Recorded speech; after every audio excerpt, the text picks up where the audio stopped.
প্রিয় ভাইরা আমার, গত জুমায় আলোচনা করতেছিলাম জাকাত। কি নিয়ে আলোচনা করতেছিলাম? জাকাত। কারা জাকাত দিবেন, কতটুকুন সম্পদ থাকলে জাকাত দিবেন, এই ব্যাপারে আলোচনা হচ্ছিল। এখানে বড় একটা বিষয় থেকে যায় যে আমরা কাদেরকে জাকাত দিব, জাকাতটা কাদেরকে দিব, এই একটা বিষয়।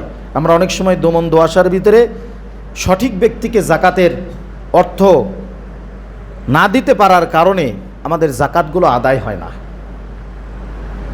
কয়েকজন মানুষ এবার জিজ্ঞেস করছে, হুজুর জাকাতের টাকা তো আমি মসজিদে দিয়ে দিছি। কোথায়? জাকাতের টাকা কোথায় দিছে? তো জাকাতের টাকা কি মসজিদে দেওয়া যাবে? মসজিদ তো জাকাত খাওয়ার হকদার না। আবার অনেকে বলতেছে জাকাতের টাকা, তার দাদার অবস্থা খুবই খারাপ, তার দাদার অবস্থা খুবই খারাপ, সেখানে তার দাদাকে জাকাতের টাকা দিয়ে দিছে। জাকাতের টাকা কি দাদাকে দেওয়া যাবে? মানে হিসাবটা এইভাবে করতে হবে, আপনি আপনার থেকে উপরে, অর্থাৎ আপনার বাপের সিরিয়াল, আপনার বাপ, আপনার দাদা, পরদাদা, এইভাবে যতদূর পর্যন্ত যাবেন, তারা যদি বাইসে থাকে কাউকে জাকাতের টাকা দিতে পারবেন না। আপনি আপনার থেকে নিচে, অর্থাৎ আপনার মায়ের সিরিয়াল, আপনার মা, আপনার নানি, পরনানি, এইভাবে যতদূর পর্যন্ত যায়, এদের কাউকে আপনি জাকাতের টাকা দিতে পারবেন না। একজন জিজ্ঞেস করছিল, হুজুর স্বামী স্ত্রী নিজেদের ভিতরে জাকাতের অর্থ লেনদেন করতে পারবে কিনা? পারবে কিনা বলেন তো? স্বামী স্ত্রী পারবে। স্ত্রী মনে করেন ধনী মানুষ, অনেক অর্থ সম্পদের মালিক, স্ত্রী যদি চায় আমার স্বামীর অবস্থা খুবই খারাপ, তাহলে স্বামীকে জাকাত দেবে, এটা পারবে, এটা জায়েজ আছে। স্বামী, স্ত্রী যদি চায় স্বামীকে জাকাত দিবে, তাহলে এটা পারবে, এই খাত ঠিক আছে। বাকি জাকাত আপনি কোথায় দিবেন, কাদেরকে দিবেন, এরকম নির্দিষ্ট করে 8টি খাত আল্লাহ পাক কোরআনের আয়াতের ভিতরে আল্লাহ পাক বলে দিয়েছেন। সুবহানাল্লাহ। 8টি খাত আল্লাহ পাক কোরআনের ভিতরে সুনির্দিষ্ট আকারে বলে দিয়েছেন যে এই 8টি খাতে তোমরা তোমাদের জাকাতের অর্থ প্রদান করবা। এই 8টি খাতে জাকাতের অর্থ প্রদান করলে জাকাত আদায় হয়ে যাবে। এছাড়া জাকাতের টাকা আউল বাউল ফাউল করে বিভিন্নভাবে খরচ করে মানুষের ভিতরে বিতরণ করবা, জাকাত আদায় হবে না। আমাদের সমাজে অনেক বড় একটা সমস্যা জাকাতের অর্থ নিয়ে, সেটা কি? শাড়িয়ার লুঙ্গি। জাকাতের অর্থ দিয়ে কি? শাড়িয়ার লুঙ্গি। আগের চাইতে কিছুটা হলেও কমছে। আপনি লুঙ্গি, শাড়ি বা বস্ত্র মানুষকে দান করেন, সমস্যা নাই, কিন্তু এটা যদি আপনাকে লোক দেখানো হয়, এটা যদি আপনার ক্রেডিট, আপনার নাম, আপনার যশ, আপনার খ্যাতি বাড়ানোর উদ্দেশ্য হয়ে থাকে, তাহলে তো এটা জাকাত আদায় হবে না। বিশাল বড় লম্বা সিরিয়াল করে আপনি শাড়িয়ার লুঙ্গি দিচ্ছেন, কে দিতেছে রে? অমুকজন দিতেছে জাকাতের শাড়িয়ার লুঙ্গি। আপনার নাম ফুটে গেল এলাকার ভিতরে, নাম চড়াও হয়ে গেল এলাকার ভিতরে, অমুকে জাকাতের শাড়িয়ার লুঙ্গি দিচ্ছে, বিশাল বড় দানবীর। আপনি তো মনে মনে বিশাল কিছু হয়ে গেছেন, তাহলে আপনার জাকাত এখানেই শেষ। আর এই জাকাতের টাকা, এই জাকাতের টাকা আপনাকে 200-500 টাকার লুঙ্গি আর শাড়ি কিনা এটা দেওয়ার কথা কে বলছে? আপনার কি উদ্দেশ্য আপনি সারা জীবন খালি জাকাত দিয়েই যাবেন, আর যারা জাকাত খাবে তারা সারা জীবন খালি খেয়েই যাবে? বিষয়টি এরকম। জাকাত ভিত্তিক অর্থনৈতিক ব্যবস্থা চালু করে সমাজের ভিতর থেকে দারিদ্র্য বিমোচন করে অল্প দিনের ভিতরে জাকাত খানেওয়ালা মানুষগুলোকে জাকাত দেনওয়ালা মানুষে পরিণত করার জন্যই হলো জাকাতের ব্যবস্থা। দুঃখ আর আফসোসের বিষয়, বছরের পর বছর যেই মানুষগুলো জাকাত দিয়ে যাচ্ছে তারা খালি দিয়েই যাচ্ছে, আর যারা খেয়ে যাচ্ছে তারা খালি খেয়েই যাচ্ছে, কোনো পরিবর্তন নাই। তাহলে এটার মানে কি হলো? একটা মানুষ কি সারা জীবন খালি ফকির থাকবে, মিসকিন থাকবে? তার জীবনের পরিবর্তন কোথায়? এজন্য জাকাতের টাকা 200-500 আর এক জায়গায় দিয়ে এইভাবে আপনি এই টাকাটাকে নষ্ট করেন না। আপনি একজনকে 500 টাকা দিয়েছেন, ওই 500 টাকা নিয়ে সে কী করবে, কোন কাজে লাগাবে? হয় ওষুধ কিনে খেয়ে ফেলাবে, আর না হলে সে একটা লুঙ্গি বা একটা শাড়ি কিনে তার বউকে দান করবে, এছাড়া তার কিছু করার নেই। 500 টাকা জাকাতের কি হয়? পুরা অ্যামাউন্টটাকে আপনি নির্দিষ্ট করে এত পরিমাণ টাকা হয়েছে, এই টাকাকে একবারে একজনকে দিয়া বড়লোক বানায় দিতে হবে এরকম না। হ্যাঁ, এমন একটা পরিমাণ তাকে দিয়ে দেন যেই পরিমাণ তার কাছে থাকলে সে আগামী 1 বছর এটাকে বিভিন্ন কাজে খাটাইয়া সে আগামী বছর এই টাকা থেকে আবার অল্প কিছু হলেও মানুষকে জাকাত দেওয়ার অ্যাবিলিটি তৈরি করতে পারে, না দিতে পারলেও অন্তত সে যেন আর আগামী বছর জাকাত না খাওয়া লাগে, এই পরিমাণ একজনকে দান করে দেন। এই টাকা আছে না অনেকের? আছে না? একটা মানুষের মানে জাকাত খাওয়া থেকে তার জীবনটাকে রক্ষা করার জন্য কি পরিমাণ সম্পদ দরকার। গত সপ্তাহে হিসাব দিলাম 2 লক্ষ টাকা। বর্তমানে 2 লক্ষ টাকার মালিক নাই এরকম তো খুবই কম। কি কন আপনারা? খুবই কম। আছে নাই একবারে যে তা না, আছে কিন্তু কম, এটার সংখ্যা খুবই কম। তো আপনার জাকাত আসছে মনে করেন 6 লক্ষ টাকা, আপনি 2-3 জন মানুষকে দিয়ে দেন না। 6 লক্ষ টাকা 3 জন মানুষকে দেন, 2 লক্ষ টাকা দিয়া একজন মানুষকে একটা কিছু ব্যবস্থা করে দেন, একটা অটো গাড়ি কিনে দেন, একটা রিক্সা কিনে দেন, অথবা তার জন্য কিছু জমির ব্যবস্থা করে দেন, অথবা তার জন্য একটা ব্যবসায়িক প্রতিষ্ঠান খুলে দেন, যাতে করে এখান থেকে ব্যবসা বাণিজ্য করে এই গাড়ি চালায়া আগামী বছর আস্তে আস্তে সে আরও 2 লাখ টাকা বা 1.5 লক্ষ টাকার মালিক হয়। অন্তত আগামী বছর এসে আপনার কাছে কথা না বলতে পারে যে আমারে আরও কিছু জাকাতের টাকা দেন, আমি এই বছরে কিছু করতে পারতেছি না। সেজন্য এসে আপনাকে বলে থাক আমার আর জাকাতের টাকা লাগবে না, আমি চলতে পারতেছি আলহামদুলিল্লাহ। আসলে ব্যবস্থাটা এরকম হওয়ার দরকার ছিল, কিন্তু আমরা জাকাতের হয়েছে 2 লাখ টাকা, এটা ভাগ করবো, ভাগ করে এই অমুকরে দেওয়া লাগবে 100, অমুকরে 500, অমুকরে 300, জাকাতের টাকা 300 টাকা করে ভাগ করে। আপনি দেন আপনার আত্মীয় স্বজনের ভিতরেই দেন, আপনার প্রতিবেশী পাড়া প্রতিবেশীর ভিতরেই দেন, তাদেরকেই দেন, কিন্তু তাদের ভাগ্য পরিবর্তন করার জন্য একটু হরকত করেন, একটু চেষ্টা করেন। এটা হলো জাকাত ভিত্তিক অর্থনৈতিক ব্যবস্থার একটা সূচনা। তাহলে আমরা ইনশাল্লাহ এই যে 8টি খাত আল্লাহ পাক আমাদের জন্য তৈরি করে দিয়েছেন, এই 8টি খাতের ভিতরেই জাকাতের অর্থ প্রদান করব, এবং দেখে শুনে ভালো একটা অ্যামাউন্ট, যে অ্যামাউন্ট পেলে এই মানুষটা আগামী 1 বছরের ভিতরে তার জীবনটাকে পরিবর্তন করতে পারে, সে পরিমাণ দেওয়ার জন্য চেষ্টা করব। কি বলেন আপনারা? ইনশাল্লাহ বলি সবাই। আমাদের যাদের জাকাত দেওয়ার মতো অ্যাবিলিটি নাই তারাও ইনশাল্লাহ বললে ক্ষতি হবে? আগামী বছর হয়তো বা আল্লাহ পাক আপনাকে এই পরিমাণ সম্পদের মালিক বানাই দিবে, তিনি পারেন কি না? তাহলে এই পরিমাণ আমরা দেওয়ার চেষ্টা করব, যেই পরিমাণ পাইলে একজন মানুষের জীবন কি হবে? পরিবর্তন হবে। আল্লাহ পাক এই জন্যই কোরআনের আয়াতের ভিতরে বলেছেন ইন্নাস সাদাকাতু লিল ফুকারা। এই আয়াতের ভিতরে আল্লাহ পাক 8টি খাত সুন্দরভাবে বন্টন করেছেন। 1 নম্বরে বলতেছে লিল ফুকারা, আপনি যে জাকাতের অর্থটা দান করবেন সেটা যেন ফকির হয়, যে মানুষটাকে দিতে চাচ্ছেন সেই মানুষটা কি হবে? ফকির। ফকির মানে কি বলেন তো? মানে এই মানুষটা তার নিজের প্রয়োজন নিজে মিটাইতে পারে না, যেই মানুষটা তার নিজের প্রয়োজন নিজে মিটাইতে পারে না, এই মানুষটাই কি? ফকির। এই ফকিরটাকে আপনি আপনার জাকাতের অর্থ প্রদান করবেন। কি পরিমাণ দিবেন সেটা তো বললাম। এরপরে অল মাসাকিন, 2 নম্বরে হলো মিসকিন। যারা মিসকিন কারা? যার নিজের প্রয়োজনও মেটানোর সামর্থ্য নাই, অন্যের তো নাই, একেবারে নিঃস্ব, তার কোনো অর্থ, তার কোনো টাকা পয়সা, তার কোনো সম্পদ কিছুই নাই, একেবারে মিসকিন। এ সকল মিসকিনদেরকে আপনি জাকাতের অর্থ প্রদান করবেন। তাহলে 1 নম্বরে ফকির, 2 নম্বরে মিসকিন। ভালো করে শোনেন।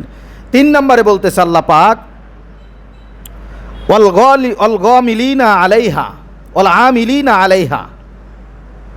3 নম্বরে কি? ওয়াল আমিলিনা আলাইহা। আল্লাহ পাক এখানে 3 নম্বরে বলতেছে যারা জাকাত সংগ্রহ করবে।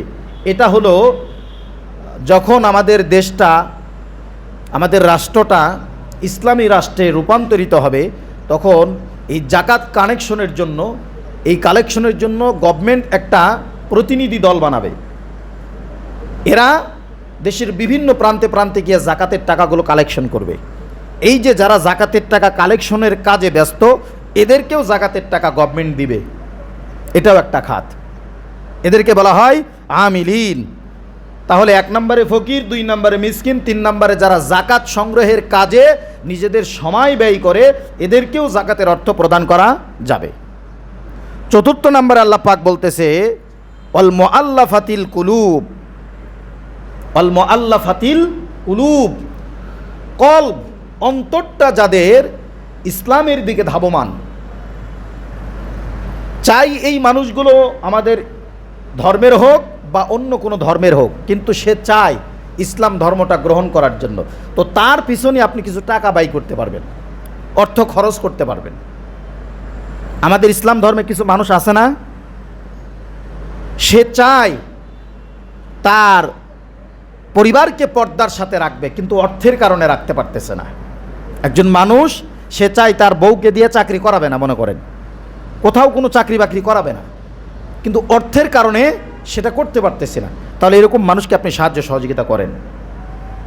একজন মানুষ সে তার সন্তানকে দ্বীনি শিক্ষায় শিক্ষিত করবে কিন্তু পারতেছে না, তাহলে এই মানুষটাকে আপনি জাকাতের অর্থ দিয়ে সাহায্য করেন। যাদের অন্তরটা ইসলামের দিকে ধাবমান, ইসলামের দিকে ঝুঁকে আছে, কিন্তু অর্থের কারণে তারা নিজেদের সেই ইসলামের সৌন্দর্যটাকে বিকশিত করতে পারতেছে না, আপনি তাদেরকে ইসলামের সৌন্দর্য ফুটিয়ে তোলার জন্য, ইসলামের সৌন্দর্যের ভিতরে দাখিল হওয়ার জন্য জাকাতের অর্থ প্রদান করবেন। আল্লাহ পাক এই খাতটা আবার আপনার জন্য খোলা রেখেছেন। এটা হলো ৪র্থ নাম্বার।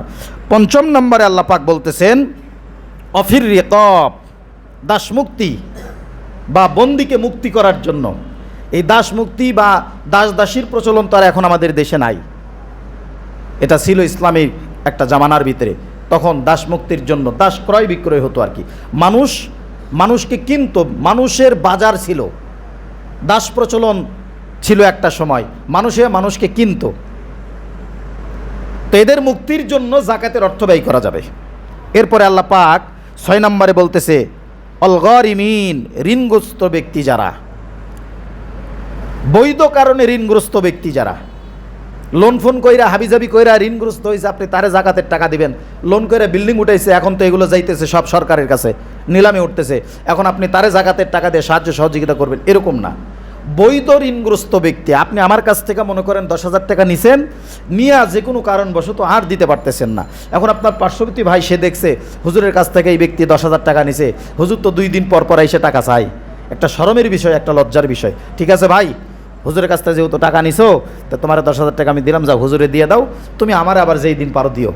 আর যদি জাকাতের অর্থ হয় তাহলে তার ফেরত চাইতে পারবেন না, তাহলে দিয়ে বলতে হবে যে তোমার ১০,০০০ টাকা আমি দিলাম, এটা তোমার জন্য পুরস্কার বা উপহার, এমনি দিলাম, যাও তোমার একটা ঋণ আছে শুনছিলাম, তো ওই ১০,০০০ টাকা তুমি তারে দিয়ে ঋণ পরিশোধ করো, আমার আর দেওয়া লাগবে না। কত সুন্দর সিস্টেম না? নাকি আপনার হাতে ধরায় দেয় বলতে হবে ধর তোরা জাকাতের টাকা দিলাম, নে খা, এটা কওয়া লাগবে? এটা বলতে হবে? এরকম বলে রে ভাই, আশ্চর্য, এরকম কথাও বলে মানুষে।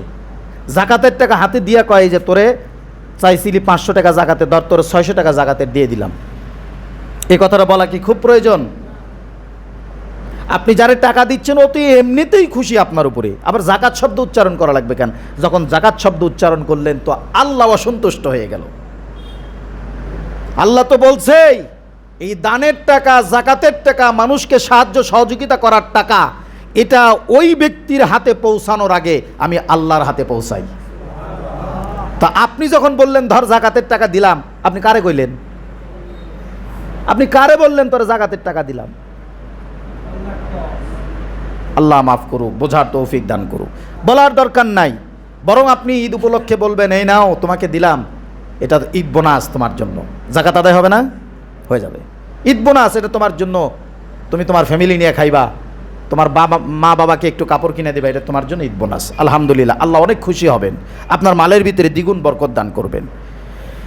৭ম নম্বরে বলতেছে ওয়াফি সাবিলিল্লাহ, আল্লাহর পথে কাজের জন্য, যেমন দিনের খেদমত, দিনের কাজ, দিনই আঞ্জাম, এটা একটা বহুত বড় একটা খাত। এই খাতে আপনারা চেষ্টা করবেন অবশ্যই বেশি বেশি খেয়াল রাখার জন্য। যেমন ধরেন আমাদের অত্র এলাকায় এবং সারা বাংলাদেশে বিভিন্ন আনাচে কানাচে আমাদের কওমি মাদ্রাসাগুলো আছে না, যেগুলোর ভিতরে লিল্লা ফান্ড আছে। কি ফান্ড? লিল্লা ফান্ড। যেমন ধরেন আমাদের এলাকার ভিতরে সবচাইতে বড় লিল্লা ফান্ডওয়ালা মাদ্রাসা হলো সারদাগঞ্জ, পুরা গাজীপুরের ভিতরে হলো 3 নাম্বার, গাজীপুরের ভিতরে 3 নাম্বার, বর্তমানে 1300+ ছাত্র, এখানে বেশিরভাগ ছাত্র খায় ফ্রি, লিল্লা ফান্ড, তারা ফ্রি খাওয়া দাওয়া করে, ফ্রি লেখাপড়া করে, কোটি কোটি টাকা বাজেট, এগুলো আসে কোত্থেকে বলেন তো? মাদ্রাসার তো নিজস্ব কোনো কিছু নাই, এই আপনারা দেন আমরা দিই, এই আমাদের মতোই। এগুলোতে দিলে হবে কি, 2টা সওয়াব পাওয়া যাবে। আপনি তো জাকাত দেওয়ার জন্য আপনি একটা দায়বদ্ধতার ভিতরে আছেন, জাকাত আপনাকে দিতেই হবে। এই যে জাকাত দিয়ে দিলেন, এটা একটা সওয়াবের অধিকারী হলেন। এই জাকাতের টাকা খেয়ে সেখান থেকে কিছু বাচ্চা মানুষ হবে, কেউ আলেম হবে, কেউ হাফেজ হবে, কেউ মুফতি সাহেব হবে, কেউ মুহাদ্দিস সাহেব হবে, কেউ যুগশ্রেষ্ঠ আলেম হবে। যার পিছনে হাজার হাজার লক্ষ লক্ষ মানুষ নামাজ পড়বে, যার কাছ থেকে তালিম তরবিয়ত গ্রহণ করবে, এই যে একটা চলমান ধারা অব্যাহত থাকবে, কিয়ামত পর্যন্ত চলতে থাকবে। মানে আপনার জাকাতের টাকা খায়া ধরেন 10 জন আলেম হইল, এই 10 জন আলেম আবার 1000 জন আলেম পয়দা করবে।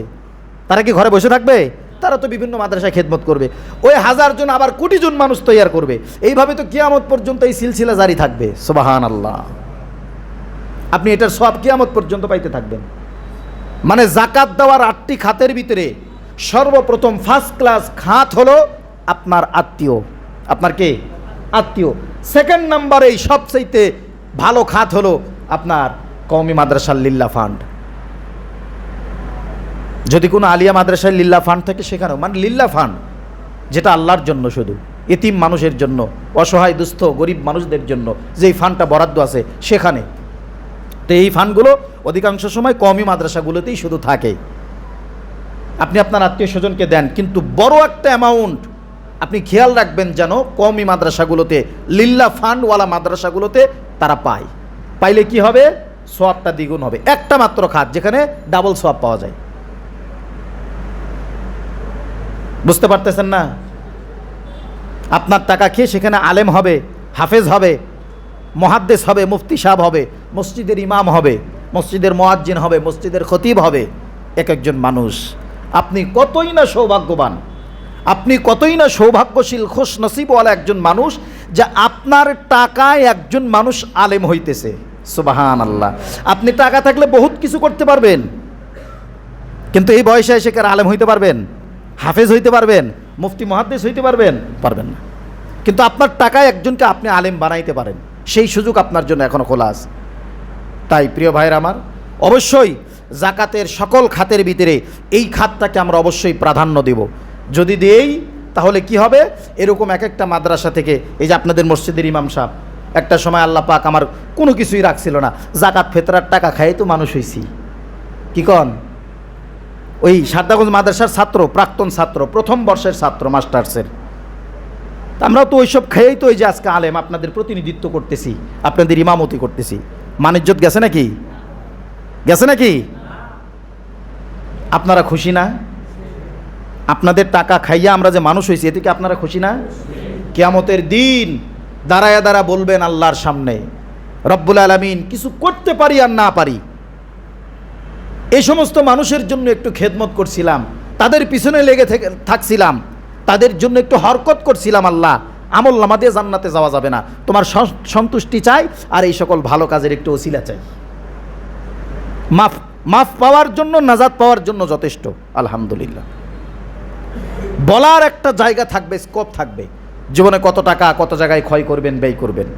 আল্লাহ পাক এই খাতের জন্য আমাদেরকে বড় অঙ্কের একটা অ্যামাউন্ট নির্ধারণ করার তৌফিক দান করুক, সকলে বলে আমিন। 8 নাম্বার খাত, অবেনাস সাবিল মুসাফির। যারা আল্লাহর রাস্তায় মুসাফির হয়েছে এদেরকে আপনি জাকাতের অর্থ দিতে পারবেন। মনে করেন একজন মানুষ, চট্টগ্রাম তার বাড়ি, এখানে আসছে বেড়ানোর জন্য, সে চট্টগ্রামে কোটিপতি, চট্টগ্রামে সে কোটিপতি, কিন্তু এখানে সে ফকির, এখানে তার কাছে আর কোনো টাকা নাই।